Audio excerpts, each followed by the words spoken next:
চট্টগ্রাম সন্দ্বীপ একটা জায়গা আছে, সন্দ্বীপ দ্বীপ, বঙ্গোপসাগরের পারে, ওই পারে, অর্থাৎ ওইখানে যাওয়ার একমাত্র মাধ্যম বঙ্গোপসাগর পাড়ি দিয়ে যাও। আমি প্রতি বছরই যাই। স্পিড বোট দিয়ে যাইতে হয়, ট্রলার দিয়ে যাইতে হয়, লঞ্চ স্টিমার দিয়ে যাইতে হয়, এমনি কোনো রাস্তা নেই, কোনো রাস্তাও নেই, ব্রিজও নেই। তো এই সন্দ্বীপে গত 1 বছর আগে আমি যাওয়ার পরে 4টা যুবক ছেলে কলেজে পড়ে, ওরা 4জন না 5জন যেন, ওরা ফজরের নামাজ পড়ে নিয়মিত। তো সাগরের পারে প্রতিদিন ফজর পড়ে তারা হাঁটে। এটা তো সাগরের পারেই, তাগো দেশটাই তো সাগরের পার। তো তারা একদিন নিজেরা নিজেরা বলে উঠছে যে আচ্ছা, আমরা যে সকালবেলা ভোরে ফজর পড়ে হাঁটি, চলো এক কাজ করি, না হাইটা আমরা আমাদের বন্ধু বান্ধবদেরকে ফজরের নামাজের জন্য উঠাই, ক্যাম্পেইন করি, ফজরের জন্য সংযোগ করি, কারে কারে উঠানো যায়। এরপরে তারা সিদ্ধান্ত নিয়ে, এই 4-5 জন ছেলে মাত্র, হুজুর না এরা, কলেজের ছেলে, আলহামদুলিল্লাহ কাজ শুরু করছে। বিশ্বাস করো ভাইয়া, আমি অবাক।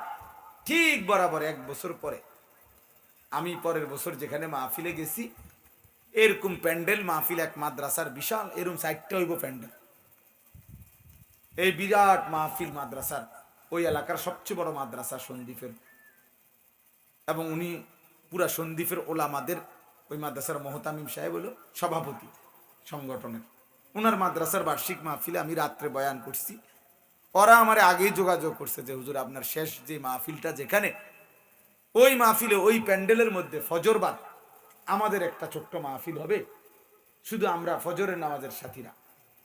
আমি ঠিক আছে, আমি যেহেতু রাত্রে থাকমু, ওখানে আসার সিস্টেম নাই, মানে এই সাগরের মধ্যে রাত্রে আহন যায় না, পরের দিন আইতে হয়। তো আমি ফজরের নামাজ পড়ে কত 40 মিনিট পরে আমার রোমের থেকে ওরা আনছে, দেখি পুরা প্যান্ডেল ভরা কিশোর নওজোয়ান ছেলে, বলতেছে হুজুর এরা আমাদের সব ফজরের নামাজের সাথী। আমাদের 1 বছরের মেহনতে 4,500 লিস্টেড, মানে কাগজে লিস্টি করা ছেলে ফজরের নামাজ জামাতে পড়ে। বন্ধু আমার, এই জন্য শুধু লৌকিকতা যেন না হয়, প্রদর্শনী না হয়, বরং আরো ফিকির চাই। এই ছেলেদেরকে বদলানো দরকার, বদলানো দরকার। তোমরা যারা আয়োজন করছো, ধরে নাও যাদের এই আয়োজনের ব্যস্ততা, দৌড়াদৌড়ি হুড়াহুড়ি করতে গিয়ে হতে পারে কেউ মাগরিবের নামাজ পড়ো নাই, এশার নামাজ পড়ো নাই, তাইলে বন্ধু অর্জনটা কি? কার জন্য কি করলে? তুমি পেশাবের উপরে দাঁড়াই আরেকজনকে বুঝি মধু খাওয়াইলা, হ্যাঁ? এটা বুঝি কোনো কথা হইল? তোমার এই মাহফিল, এই ব্যস্ততা করতে কইছে কে? এই দৌড়াদৌড়ি, এত এত ঝামেলা তোমার কান্দে লইতে কইছে কে? যে ঝামেলা তোমার মাগরিব পড়তে দিল না, এশা পড়তে দিল না। কথা বুঝেন নাই আমার? এটা জরুরি। আমরা একদিনে আলহামদুলিল্লাহ এমনি বলতেছি, অসংখ্য কাজের ব্যস্ততা থাকে, কিন্তু ড্রাইভার, সাথের সঙ্গী, হিসাব করা, বলা যে ঘুমে থাকি আর গাড়ি যায়, জামাতের টাইমে মসজিদের সামনে হাজির থাকা, নামাজ জামাতে পড়া, তো জরুরি বিষয়। এই জন্য আমি বললাম, এই নওজোয়ানদের এই সুন্দর আয়োজন আরো কার্যকর পদক্ষেপ নিতে হবে। 2 ধরনের, এক হলো বললাম যেটা সেবামূলক, আর একটা হলো চরিত্র গঠনমূলক, জিন্দিগি বদলাম।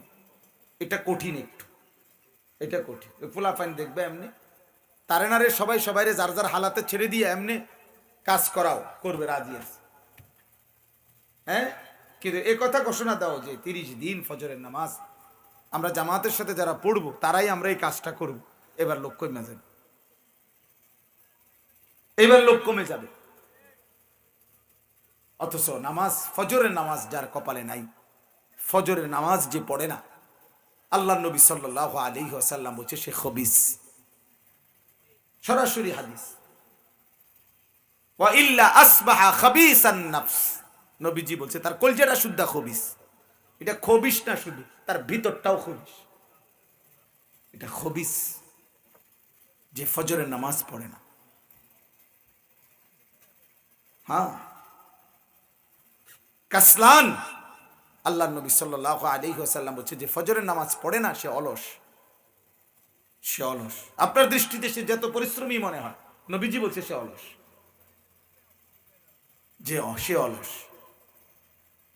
রাসূলুল্লাহ সাল্লাল্লাহু আলাইহি ওয়াসাল্লাম বলছেন যে ফজরের নামাজ পড়ে না, যাকা রাজুলুন বালা শাইতানু ফি উযুনাইহি, সে এমন ব্যক্তি শয়তান যা দুই কানে পেশাব করে দেয়। হ্যাঁ, সরাসরি হাদিস, যে ফজরের নামাজ পড়ে না শয়তান তার দুই কানে মুতে পেশাব করে, পেশাব করে। তো নবী সাল্লাল্লাহু আলাইহি সাল্লাম তো রসিকতা করে কথা বলেন, নাউজুবিল্লাহ। কি মনে হয় কথা বোঝেন নাই? নবী সাল্লাল্লাহু আলাইহি ওয়াসাল্লাম কোনো কথা রসিকতা করে বলছে যে মস্কারি করে কইছে এটা? নাউজুবিল্লাহ, এমন তো হতেই পারে না। তাহলে তিনি কেনই কথা বললেন? রাসূলুল্লাহ সাল্লাল্লাহু আলাইহি ওয়াসাল্লাম বলছেন যে ফজরের নামাজ পড়লো ফাহুয়া ফি জিম্মাতিল্লাহ, সে আল্লাহ তাআলার আশ্রয়ে ঢুকে গেল, আল্লাহর আশ্রয়ে ঢুকে গেল, আল্লাহ যেন তাকে আপন করে নিল। নবী সাল্লাল্লাহু আলাইহি ওয়াসাল্লাম বলছে যে ফজরের নামাজ পড়লো সে যেন আল্লাহর পতাকা হাতে নিল।